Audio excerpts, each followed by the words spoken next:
नमस्कार। मेरे चैनल में आप सभी का स्वागत है।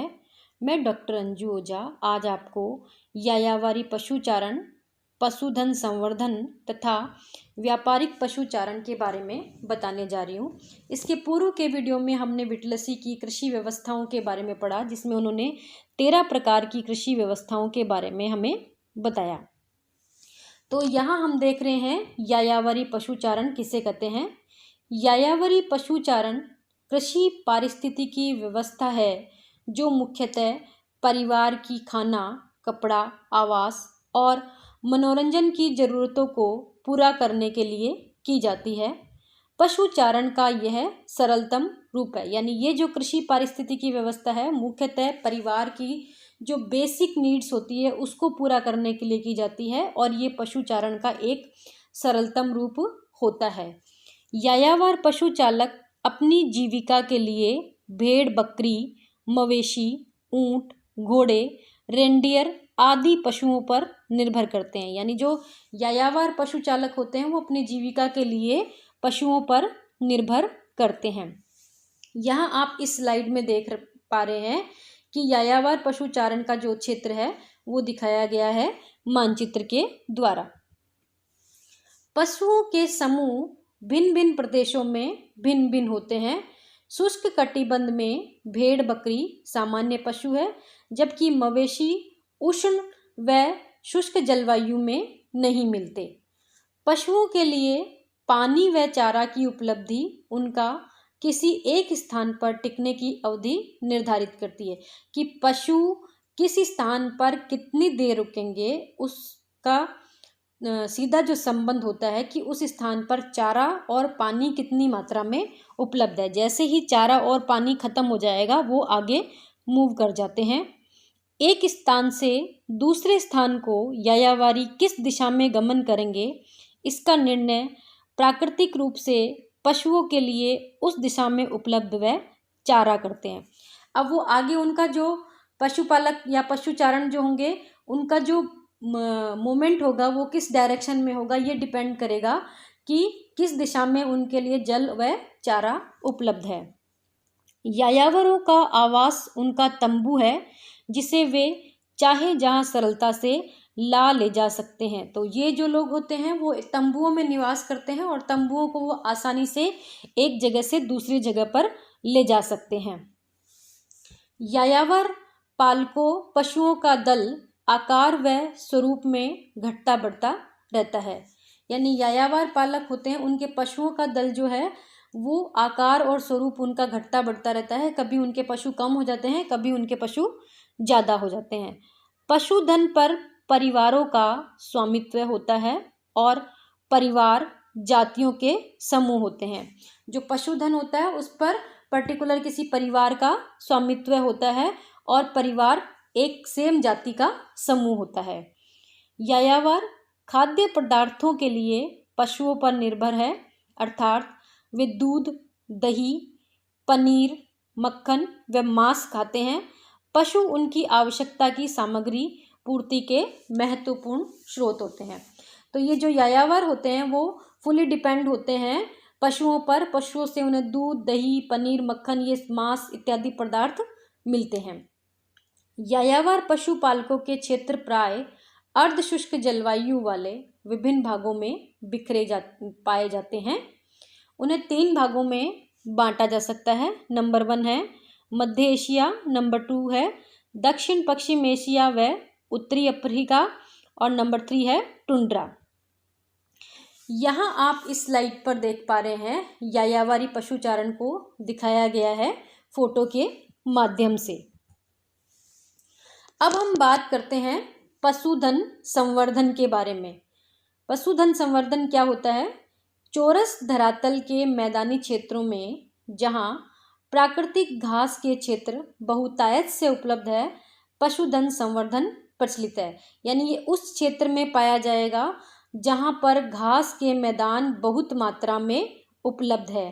यह प्राय शीतोष्ण व उष्ण कटिबंधीय घास के मैदान की कृषि व्यवस्था है। यानी ये शीतोष्ण और उष्णकटिबंधीय घास के मैदानों में पशुधन संवर्धन का जो है वो अधिक मात्रा में किया जाता है। व्यापारिक पशु चारण के प्रधान क्षेत्र उत्तरी अमेरिका के पठार, ऑस्ट्रेलिया, न्यूजीलैंड, दक्षिण अफ्रीका और एंडीज में खादर भूमियां हैं। शीतोष्ण घास के क्षेत्रों में औसत वार्षिक वर्षा 25 से 75 सेंटीमीटर तक पाई जाती है। तो शीतोष्ण घास के जो क्षेत्र होते हैं उनमें औसत वार्षिक वर्षा जो होती है 25 से 75 सेंटीमीटर तक होती है।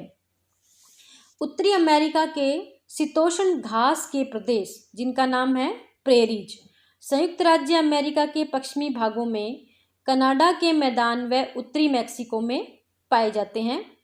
यह विश्व का अत्यंत प्रगतिशील व्यापारिक पशुचारण केंद्र है। प्रेरीज में थोड़ी वर्षा में ही छोटी तिनकों वाली घास पर्याप्त रूप से उत्पन्न होती है। तो प्रेरीज वाला जो क्षेत्र है उसमें थोड़ी सी वर्षा होते ही घास जो है तिनकों के रूप में पर्याप्त मात्रा में उत्पन्न हो जाती है।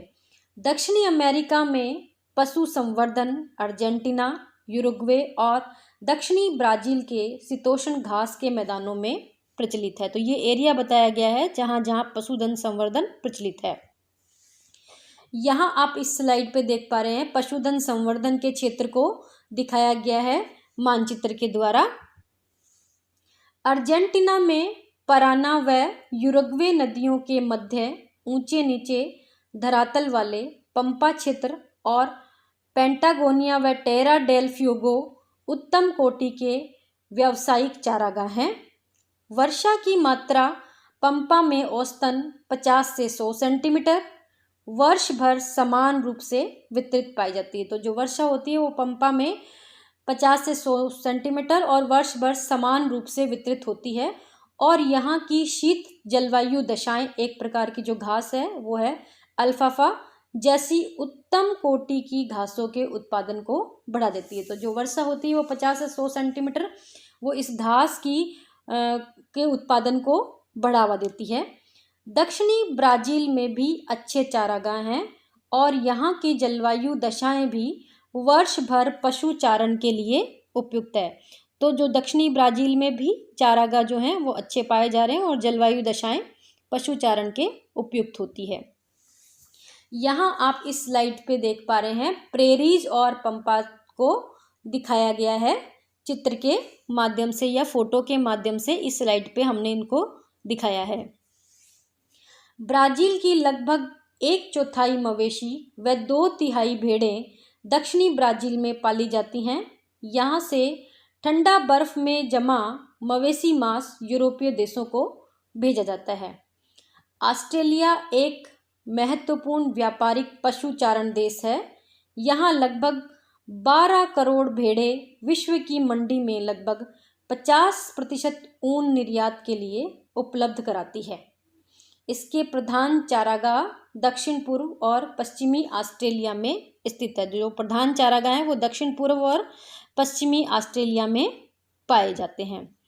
न्यूजीलैंड विश्व के विकसित देशों में से एक ऐसा देश है जहां का विकास व उन्नति भेड़ व मवेशी पशुचारण उद्योग पर पूर्णतः निर्भर है।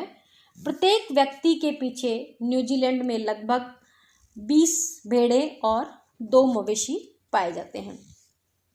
पशुधन संवर्धन अतिचारण की समस्या से ग्रस्त है। यानी अतिचारण का मतलब हो गया कि अधिक पशु होने के कारण वो चारागाह जो है उनके लिए कम पड़ रहे हैं और अतिचारण की समस्या से ये ग्रस्त हैं। कभी कभी इनके क्षेत्र अकाल ग्रसित भी हो जाते हैं।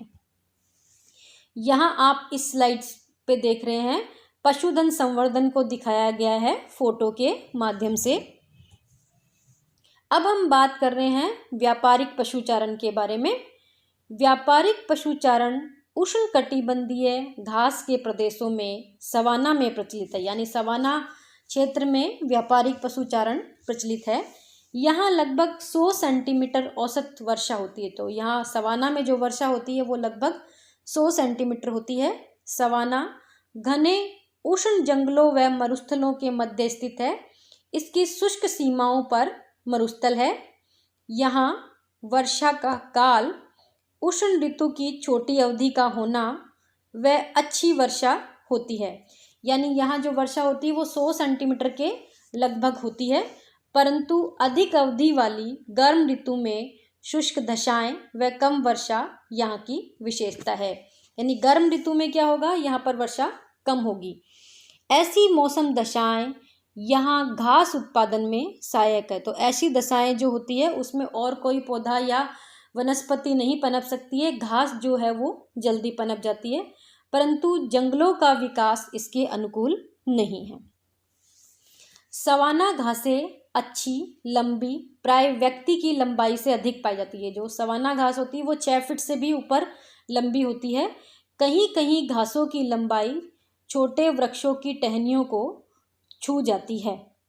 ये घासें कठोर व दृढ़ तनों वाली होने के कारण मवेशियों के लिए खाद्य चारे की दृष्टि से अच्छी होती है। तो ये घास, इनकी लंबाई अच्छी होती है और ये चारे के रूप में मवेशियों के लिए अच्छी रहती है। यहाँ प्राय निम्न कोटि के चारागाह है। कुछ ही अवधि के लिए वर्षा के तुरंत पश्चात नव घास की टहनियाँ फूटकर अच्छा चारा देती है। तो वर्षा के बाद ही जो टहनियाँ हैं या वो फूट करके अच्छा चारा देती हैं। उष्ण घास के प्रदेशों में व्यापारिक पशुचारण के विकास में अनेक बाधाएं हैं, जैसे कीटों का प्रकोप, पशुओं व प्राणियों का रोगग्रस्त होना, उष्ण जलवायु, श्रम की कमी, मंडी से दूरी और चारागाहों का भली प्रकार संबंधित न होना। तो ये कुछ व्यापारिक पशुचारण में बाधाएं हैं उष्ण घास के प्रदेशों में। इन कठिनाइयों के होते हुए दक्षिणी अमेरिका में लानोज व दक्षिणी ब्राज़ील और अफ्रीका का सूडान व दक्षिणी अफ्रीका सवाना घास के क्षेत्र मुख्य व्यापारिक पशुचारण प्रदेश हैं। यहाँ अब आप इस स्लाइड पे देख पा रहे हैं व्यापारिक पशुचारण को दिखाया गया है फोटो के माध्यम से।